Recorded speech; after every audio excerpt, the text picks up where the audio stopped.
quedarse atrás en la recuperación lo seguiremos considerando. De hecho, en la discusión que hubo en la sala con motivo del proyecto de ayudas económicas, surgieron algunos planteamientos que nosotros quedamos de estudiar, como aquellos relacionados con, por ejemplo, el bono de invierno. Así que el gobierno sigue atento, sigue disponible a apoyar a los sectores que puedan estar sufriendo más las consecuencias de la inflación en particular.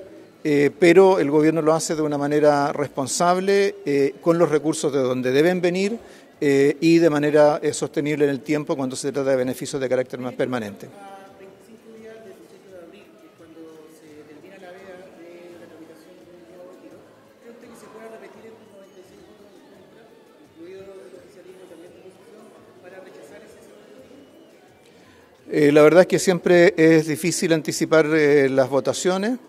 Recordemos que el 18 de abril se vence el periodo en el cual no se podía presentar un proyecto de la misma naturaleza. En la medida que se haga, tendrá que tener su discusión y el gobierno expondrá sus argumentos como lo ha hecho en esta oportunidad.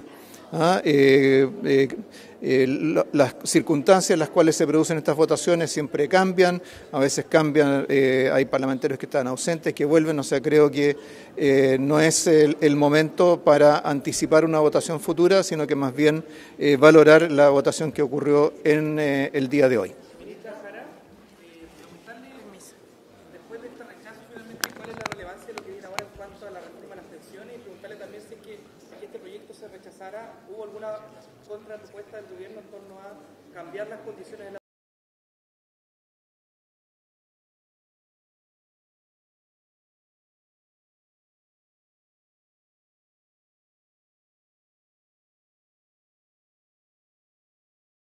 por un 15% de ellos?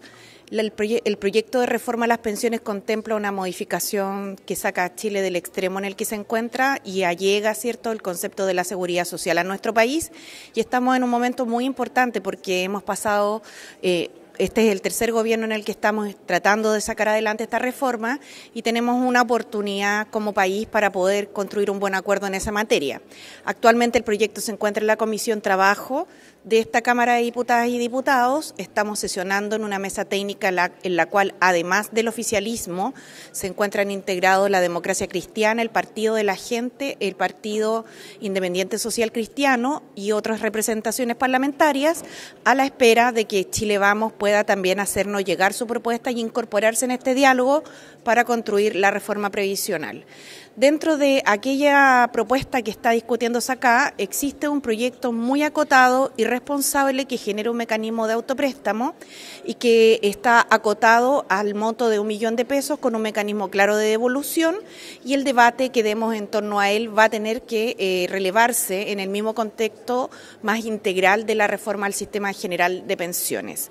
Por tanto, todas las opiniones, propuestas o iniciativas que los parlamentarios deseen hacer llegar en dicha materia tienen que hacerse cargo de poder acelerar esa discusión y llegar pronto a un acuerdo. Esto no puede seguir tanto tiempo más pendiente porque las personas mayores del país están esperando.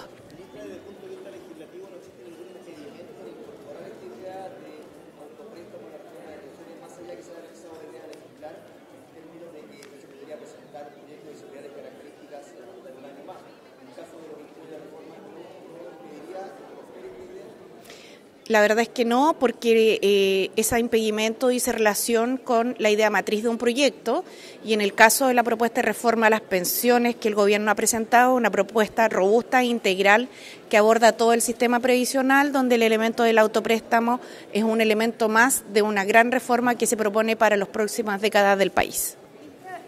¿Cuál es el llamado a los sectores del oficialismo que, pese al llamado del gobierno, votaron en favor de este proyecto? Veíamos incluso parlamentarios de su partido, ¿no es cierto?, que estuvieron en favor de los protestas. Sí, es, diría, lamentable que algunos parlamentarios no apoyaran, ¿cierto?, la posibilidad de poder seguir con la reforma previsional que requiere fondos ahorrados para poder construir futuras y mejores pensiones, y en ese contexto, por cierto, esperamos poder conversar con ellos y resolver aquellos puntos que hayan podido quedar en algún marco de duda o en los cuales no hayamos podido ser lo suficientemente convincente. Pero sin duda, si aquí queremos que haya reforma de pensión en el país, que es lo de fondo, tenemos que también entender que las pensiones se construyen en parte y en buena parte con lo que los trabajadores y trabajadoras han ahorrado, y cuando eso lo resolvamos, no vamos a resolver una situación contingente que da un ingreso momentáneo que puede servir a algunas personas, porque hay muchas que no tienen fondos previsionales.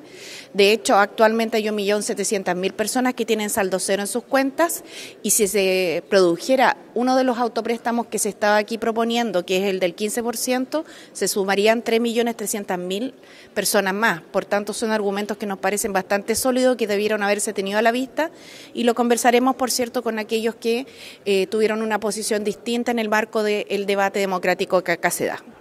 Gracias.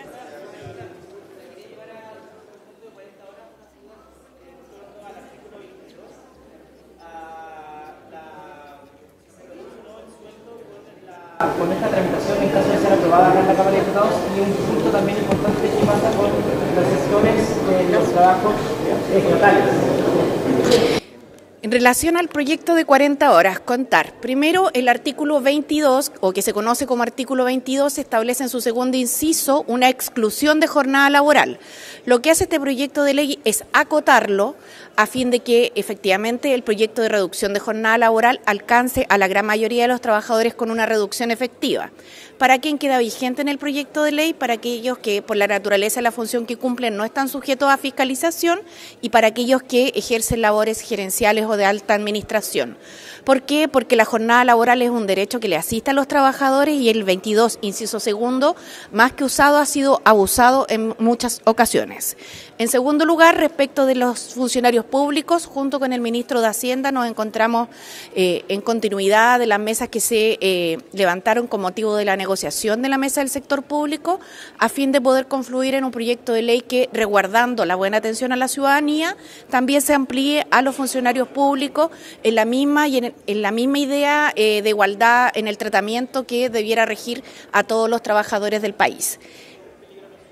Y en tercer lugar, respecto de la pregunta en relación a las remuneraciones, quisiera señalar que el objetivo de implementar este proyecto de ley con una reducción gradual en el tiempo dice relación precisamente con el resguardo de las remuneraciones de los trabajadores y de los puestos de empleo, en un sentido de tener responsabilidad económica. Ahora bien, para mayor precisión, el articulado del proyecto de ley expresa directamente que la reducción de jornada laboral no contempla una reducción de salarios. Gracias. En relación a la gradualidad,